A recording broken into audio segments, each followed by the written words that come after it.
Vijay case అయ్యేదాకా ఆగమను. ఆగా ఇప్పుడేమంటావు? గుప్తా గారు, హైకోర్టుకు అప్పీల్ చేస్తున్నాను.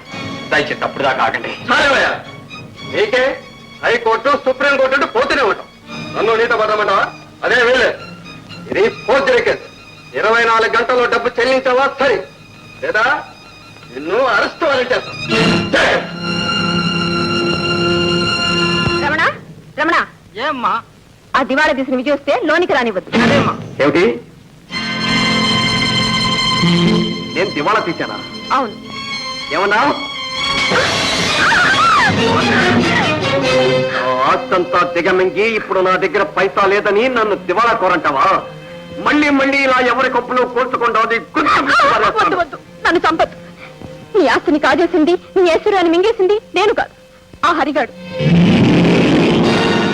అరే అవును, కేవలం నాకు నెల ఖర్చులు ఇచ్చేవాడు అంతే, నాకేం తెలియదు.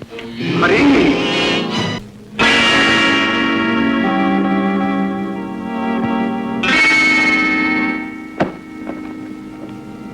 ఏమండి, ఎక్కడిదంత డబ్బు? అప్పు చేశాను. అబ్బా, దేనికి? దేనికా? ఏమండి చెప్పండి. మీ అన్నయ్య సేట్ దగ్గర అప్పు చేసి ఆస్తిలో 2 నంతులు తాగి తందనానాడి కుటుంబ గౌరవం నాశనం చేశాను. ఆ ఆస్తిని విడుదల చేయడానికే అప్పు చేశాను. అబద్ధం, పచ్చబద్ధం. అన్నయ్య, నీచుడా, అప్పు చేసావా? నిజం చెప్పు, ఎక్కడిది డబ్బు, ఎవరిది డబ్బు? రాధా, నువ్వు అనుకున్నట్టు వీడు దేవుడు కాదు, ఈ ఇంటి గౌరవాన్ని నిలబెట్టడానికి వచ్చిన మహానుభావుడు కాదు, దుర్మార్గుడు, మేకవని పులి. అన్నయ్య, ఎవరు నువ్వు అంటున్నది? నీకేమైనా మతిపోయిందా? ఇన్నాళ్ళు మతిపోయే ప్రవర్తించాను, ఇప్పుడే తెలుసుకున్నాను. వీడిని నిన్ను అప్రదిష్ట నుంచి కాపాడటానికి కాదమ్మా పెళ్లి చేసుకుంది, ఈ ఆస్తి కోసం, ఐశ్వర్యం కోసం. వీడి అసలు రంగు ఇప్పుడే బయటపడింది. అన్నయ్య, చాలు నీ నిందలు. కేసులో ఓడిపోయావు, నోటుకొచ్చినట్టలా వాగుతున్నావు. Correct Radha, correct. మీ అన్నయ్యకు నిజంగా పిచ్చి పట్టింది. ఇలా వదిలేస్తే ఏమైనా చేస్తాడు. ఏం కూర్చావు? నిన్ను విజయ్ గారు. అవును, నేనే. గుప్తా గారు, విజయ్ మీ డబ్బు చెల్లించాడు. అరెస్ట్ వారెంట్ తెచ్చారా? వెంటనే మీరు జైల్లో పెట్టించండి. అవసరం లేదు, విజయ్ గారి భార్య నా బాకీ మొత్తం చెల్లించారు. ఆ విషయం చెప్పడానికే వచ్చాను. వెళ్ళొస్తాను. విన్నావా రాధా, నా భార్య నా అప్పు తీర్చింది. అదే నీ భర్త నన్ను జైలుకి పంపించాలని చూశాడు. ఎప్పటికైనా తెలిసిందా ఎవరు ఏమిటో? ఎవరేమన్నా, చెడిపోయిన నన్ను కడుపుతో ఉందని తెలిసి చారదీసి పెళ్లి చేసుకున్నాడు. ఆయన దేవుడు కాదు రాధా, కానే కాదు.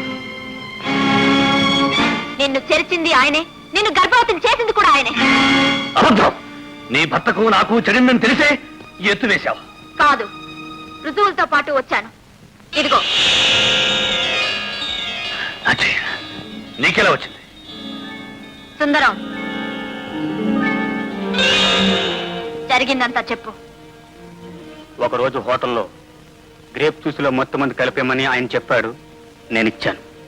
ఆమె స్పృహత పడిపోయింది. ఈయన చర్చి వెళ్ళాడు. ఆ రూమ్ లో నాకు ఈ చైన్ దొరికింది. దీన్ని నమ్మబోతుంది అమ్మగారు పట్టుకున్నారు.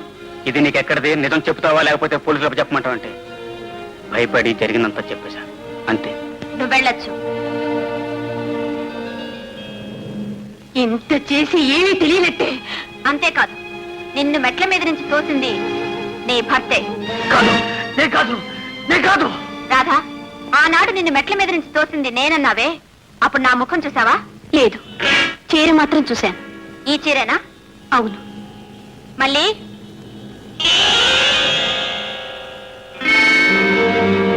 ఒకే మాదిరి, అదే మాదిరి. ఈ చీర నీకెలా వచ్చింది? హరిగారిచ్చారని మా ఆయన గిరిగారిచ్చారు. దీన్ని కట్టుకుని బయటకు ఎక్కడికి వెళ్ళొద్దన్నారు. అందుకని పెట్లో భద్రంగా దాచిపెట్టాను. ఇది ఏమి కంట పడింది. నిజం చెప్పు, ఈ చీర నీకెక్కడిది? లేకపోతే పోలీసులకు అప్పు చెప్తానన్నారు. అందుకని భయపడి నిజం చెప్పేశాను. నువ్వు వెళ్ళొచ్చు. వకీల్ ఫీజు కోసం నా నగలు అమ్మడానికి వెళ్ళినప్పుడు ఆ సుందరం కనపడ్డాడు. నన్ను కోర్టులో హాజరు కాకుండా ఆపటానికి ఈ హరి నన్ను గిరి ఇంట్లో కట్టి పడేశాడు. అప్పుడు ఆ చీర కనిపించింది. రాధా, ఇప్పటికైనా అర్థమైందా ఎవరు ఏమిటో? ఏమండి, ఇప్పుడైనా నమ్ముతారా? నేనే పాపం చేయలేదండి. నన్ను నమ్మండి, నన్ను క్షమించండి. పూర్ణ, నువ్వే నన్ను క్షమించాలి. ఈ నీచుడు మాటలు విని నీకు చేయరాని ద్రోహం చేశాను.